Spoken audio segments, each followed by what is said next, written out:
اگر آپ کو ایمان اور یقین حاصل ہو تو پھر دعا کریں اللہ اس پر استقامت عطا فرمائے، پھر اس پہ ڈٹ جائے۔ نبی پاک صلی اللہ علیہ وسلم نے فرمایا میں اس بات کا خوف نہیں کرتا کہ میری امت کمزور ہو جائے گی، اس بات کا ڈر نہیں کہ پیسے ختم ہو جائیں گے، نہ یہ خوف ہے کہ بھوکی مرے گی۔ حضور کس بات کا خوف ہے؟ تو نبی پاک نے فرمایا خوف یہ ہے کہ ان کا یقین کمزور ہو جائے گا۔ یاد رکھیں اگر اعتبار نہ ہو تو گھر نہیں چلتا، تو اگر اللہ رسول پر یقین کامل نہ ہو تو پھر بندہ مسجد نہیں آ سکتا، پھر اس کا دین نہیں چلتا، پھر اس کے لیے مشکل ہے نماز، پھر اس کے لیے مشکل ہے راہ خدا میں خرچ کرنا۔ میرے نبی پاک نے فرمایا یوں نہ کہا کر کہ یا اللہ چاہے تو دے چاہے تو نہ دے، جب مالک سے مانگ تو کہا کر یا اللہ تجھی سے مانگنا ہے، میں لے کے اٹھوں گا، تو مجھے دے گا۔ فرمایا جتنا تیرا یقین کامل ہوگا اتنا ہی اللہ تجھے جھولی بھر کے عطا فرمائے گا۔ کمزور سا مسلمان، لڑکھڑاتا سا مسلمان دیکھتا ہوں کرتا ہوں، اور یہ بھی نہ دیکھا کریں بھائی ایمان یقین کو استقامت کے درجے پہ لیں، یہ نہ دیکھا کریں کہ وہ کیسے دے گا، وہ کسی وسیلے کا محتاج نہیں ہے، وسیلے کو پسند کرتا ہے، پر وسیلے کا محتاج وہ بغیر وسیلے کے بھی دے دیتا ہے۔ ہر آدمی ماں باپ کے ذریعے پیدا ہوتا ہے، اگر پیدا کرنا چاہے تو جناب عیسیٰ کو بغیر باپ کے پیدا کر دیتا ہے، اگر پیدا کرنا چاہے تو حضرت آدم کو بغیر ماں اور باپ کے پیدا کر دیتا ہے۔ جب یقین رکھیں، یقین قرآن مجید پڑھیے، حضرت موسیٰ علیہ السلام فرعون کے دربار میں کھڑے ہیں، چاروں جانب دشمن ہی دشمن ہے، جادوگر آ گئے، انہوں نے سانپ چھوڑے، حضرت موسیٰ کے ہاتھ میں ڈنڈا تھا۔ حضرت موسیٰ کہتے ہیں یا اللہ کیا کروں؟ تو اللہ تعالیٰ نے فرمایا اپنا عصا پھینک دو۔ کہنا چاہیے تھا نا کہ یا اللہ ایک ہی تو شے ہے، اتنے سانپ ہے، بچانے کے لیے ڈنڈا ہے وہ پھینک دوں؟ ڈنڈا پھینکا جاتا ہے، سانپ کو دیکھ کر کے قابو کیا جاتا ہے۔ یہ میرا اور آپ کا ذوق ہے نا، لیکن انبیاء کرام کا انداز ملاحظہ کیجئے میرے عزیزو۔ اللہ فرماتے ہیں ڈنڈا، اے موسیٰ ڈال دے اپنا عصا۔ پہلے نہیں فرمایا کہ سانپ بن جائے گا، فرمایا بس تو ڈال دے۔ میں اور آپ ہوتے ہیں تو سام سامنے ہے، ڈنڈا ہاتھ میں ہے، ہم کہیں گے عجیب بات ہے، یہی تو دفاع کی چیز ہے، اسی کو ڈال دوں تو بچوں گا کیسے؟ کہا ڈال دو، تو حضرت موسیٰ نے ڈال دیا، کہا میرے رب کا حکم ہے تو میرے لیے بہتر ہی ہوگا۔ اللہ فرماتے ہیں جب موسیٰ نے ڈالا تو میں نے اس ڈنڈے کو، اس عصا کو اژدہا بنا دیا۔ اب کبھی عصا بھی اژدہا بنے، کبھی چھڑی بھی بہت بڑا اژدہا بنی ہے، لیکن قرآن کہتا ہے جناب موسیٰ نے ڈالا تو اللہ نے اژدہا، بلکہ اس سے پیچھے چلیے، عورتیں کمزور یقین کی ہوتی ہیں نا۔ جناب موسیٰ پیدا ہوئے تو اللہ فرماتے ہیں میں نے موسیٰ کی ماں کے دل میں بات ڈالی، ماں کے دل میں صندوق میں ڈال کے تو اس کو دریا میں بہا دے۔ اور بھائی صندوق میں کہہ سکتے ہیں نا آکسیجن کیسے جائے گی، اور دریا میں بچے بچنے کے لیے ڈالے جاتے ہیں کہ ڈوبنے کے لیے ڈالے جاتے ہیں؟ ماں کے دل میں یقین کمزور نہیں تھا ماں کا۔ انبیاء کے ماں باپ موحد ہوتے ہیں، دین کو ماننے والے، ماں کے دل میں اللہ نے بات، اللہ قرآن میں کہتے ہیں میں نے وحی کی، میں نے القاء کیا، میں نے بات ڈالی۔ حضرت موسیٰ کی ماں کہتی ہے میں نے ڈال کے نا سمندر میں بیٹا، میں نے سمندر میں بیٹا ڈال کے صندوق میں بند کر کے رب کے حوالے کیا۔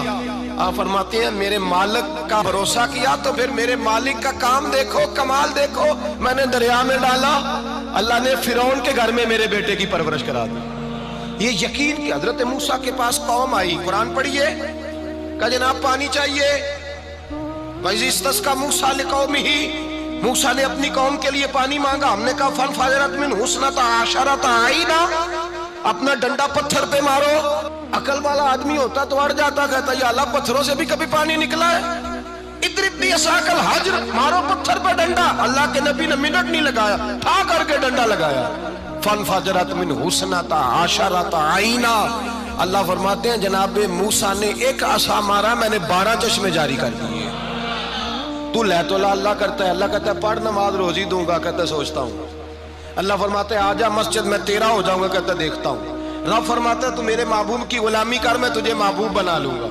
تو کہتا ہے تھوڑا بڑا ہو کے داڑھی رکھنی ہے، ابھی سیانا ہو کے، میں ذرا سرٹیفکیٹ لے لوں اسرائیل سے کہ کتنے سالوں کے بعد آئیں گے، پھر شروع کروں گا۔ پروگرام بنا رہا ہے، ابھی تو ارادے میں ہے۔ اللہ کے پیغمبر کا ڈنڈا، اور اس سے زیادہ آگے بات ہو گئی، پیچھے فوج لگی ہوئی ہے فرعون کی، مجمع ہے، ہزاروں لاکھوں کا لشکر لے کے، تلواریں نیزے، فرعون پیچھے، آگے دریا آ گیا۔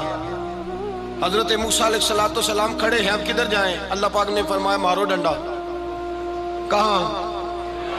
پانی پہ ڈنڈا مارو۔ اب حضرت موسیٰ علیہ السلام پانی پہ ڈنڈا مارے تو پانی ابھرے گا، اس سے زیادہ کیا ہوگا؟ پہلے پتھر پہ ڈنڈا مروایا تو پانی نکلا، اب پانی پہ ڈنڈا مروایا فَإِذْ فَرَقْنَا بِكُمُ الْبَحْرَ فَأَنْجَيْنَاكُمْ وَأَغْرَقْنَا آلَ فِرْعَوْنَ۔ اللہ فرماتے ہیں موسیٰ نے پانی پہ ڈنڈا مارا تو میں نے پانی میں رستے بنا دیے۔ ایک جگہ ڈنڈا مارا تو پانی نکل آیا، دوسری جگہ عصا مارا تو پانی خشک ہو گیا، 12 چشمے بن گئے، 12 رستے بن گئے دریا میں سے۔ حضرت موسیٰ علیہ السلام گزر گئے اور اللہ فرماتے ہیں فرعون بھی آیا تو اسے میں نے غرق کر دیا، اور وہ کھڑا دیکھتا ہی رہ گیا کہ بنا کیا ہے۔ جب یقین کامل نصیب ہوتا ہے، اعتماد کی دولت اللہ دیتا ہے، جب انسان کو یہ انشراح صدر ہو جاتا ہے کہ میری نجات خدا کے حکم میں ہے اور رسول اللہ کے قدموں میں ہے، جب اسے یہ انشراح حاصل ہوتا ہے تو پھر نماز کا لطف آتا ہے۔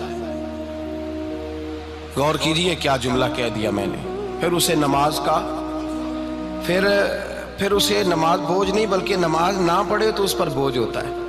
پھر قرآن مجید اس کی روح کا ساتھی ہو جاتا ہے، پھر عبادات، تقوی، پرہیزگاری، پھر وہ ایک سنت کے چھوٹنے پر پریشان رہتا ہے جب یقین کی دولت نصیب ہوتی ہے۔ قرآن مجید فرقان حمید نے کہا ایمان لاؤ تو پھر ایمان پہ ڈٹ جاؤ، مسلمان بنو تو پھر اسلام پر۔ پھر یہ جو کمزوری ہے نا، یہ دیکھتے ہیں، کرتے ہیں، چلتے ہیں، ابھی کل ابھی پرسوں بہانے ہیلے، ابھی میں نماز شروع کرتا ہوں، دیکھتا ہوں لا الہ الا اللہ محمد الرسول اللہ صلی اللہ علیہ۔ جب کسی نے کلمہ پڑھا تو اس پر پورا دین ضروری ہے، پورا۔ اب وہ یہ نہیں کہہ سکتا کہ تھوڑا تھوڑا کر کے آؤں گا۔ یقین کی دولت نعمت ہے۔ اللہ پاک قرآن مجید میں فرماتے ہیں ان الذین قالوا ربنا اللہ ثم استقاموا، جنہوں نے کہا کہ اللہ ہمارا رب ہے اور پھر وہ اس پر ڈٹ گئے، پھر اس پر وہ کہا تو ڈٹ گئے، کھڑے ہو گئے، نہیں اللہ ہی رب ہے، اللہ ہی دینے والا، اللہ ہی مالک، اللہ ہی ہمارا رازق ہے، رب ہی ہمارا سب کچھ۔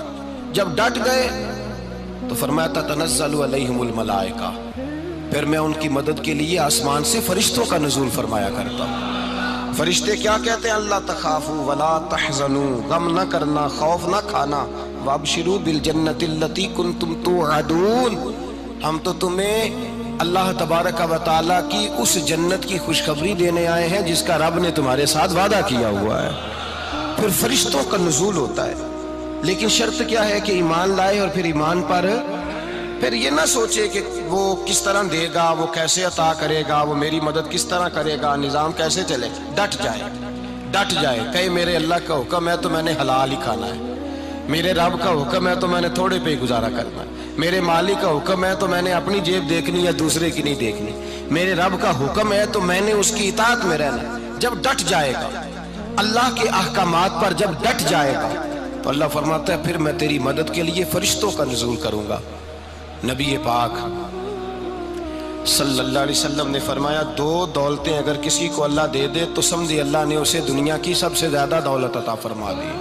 یا رسول اللہ وہ کون کون سی چیزیں ہیں؟ فرمایا ایک جس شخص کو اللہ نے معاف کرنے کی دولت عطا کر دی، جو معاف کرنے لگ گیا، جس کی طبیعت میں درگزر آ گیا، جو معاف کرنے لگا، غلطیاں معاف کرنے لگا، جس کو ایک دولت یہ مل گئی۔ اور دوسرا میرے مصطفیٰ نے فرمایا جسے اللہ نے یقین کی دولت عطا فرما دی، جس کو یہ 2 دولتیں مل جائیں، ایک درگزر کرنا، دوسرا رب رسول پہ یقین کامل رکھنا، اسے کائنات کی ہر شے مل گئی۔ میرے نبی پاک نے فرمایا جب بھی دعا مانگو خدا سے یہ 2 نعمتیں مانگا کرو، عرض کیا کرو اے اللہ درگزر کی دولت عطا فرما، اے اللہ تو ہمیں یقین کی دولت عطا فرما، ایمان کی قوت اور پختگی نصیب فرما۔ میرے بھائی حضور نے فرمایا مانگ کے لو۔ کمزور ایمان والا شخص کسی کام کا نہیں ہوتا۔